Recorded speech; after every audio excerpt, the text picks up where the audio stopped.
Opa, Lolo, actually physically?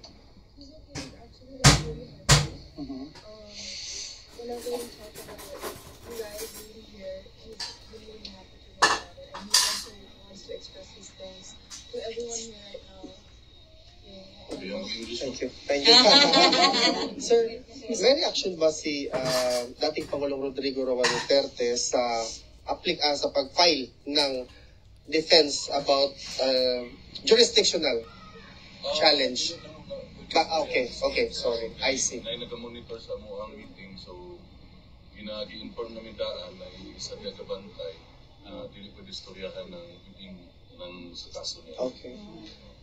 What's your reaction ni dating Pangulo, sir, sa fierceness ni VP Inday ngayon, sir, during his campaign? I heard campaign. Katawa siya. Every time ako i-mention na Tagaway si Inday, okay.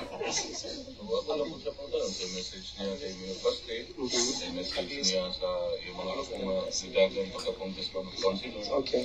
So nasa yung mga message, kung hindi na okay, sir. Sorry lang. No problem, sir. Nasa sa list. Na kaning nahitabo siya, it is for the Filipino people in his country. Si Bibi. Trabaho lang daw. Sir, may reaction ba si Tatay Digong sa statement na sinasabi nila na the next person daw to be jailed sa ICC si VP Inday? Pero kung ganit kami tanan na lang, para dihat namin tanan. Libre. Libre man tanan. Okay kayo. Libre namin tanan, para kung mama, wala di masagot. Okay, sir. How about, sir, yung sinasabi nila na ni VP before na every time they have a meeting, sinasabi ni former president na kailan niyo pa ako pa makalabas dito? Is it the same? Makatupag ang korte ragil. Hindi ko mga dahil, hindi ko katupag. But is he not saying the same, sir? Okay. Ito na siya, kung siya na may kaso, mayroon usap dito istorya. Okay. It's between him and the lawyers. Labi-labi. How are you feeling now, sir? Okay na ba ka? Gutom na. Wait, gutom. Okay. Okay. Additional, kasi sponsor di ka rin sa Davao. Pwede na to. Landslide.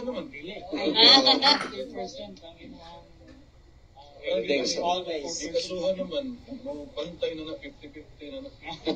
Okay, sir. Bilin siya ko. Tulo ka bulan ng investigasyon. So personally, sir, as the son of the former president and congressman, are you positive and confident na makauwi talaga si tatay sa Pilipinas? Mao na ginampo na ito Ginoo.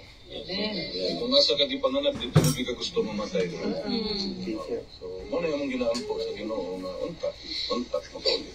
Sir, do you have a reaction na nag-file na daw ng case si Senator Amy Marcos as a result of the Senate inquiry?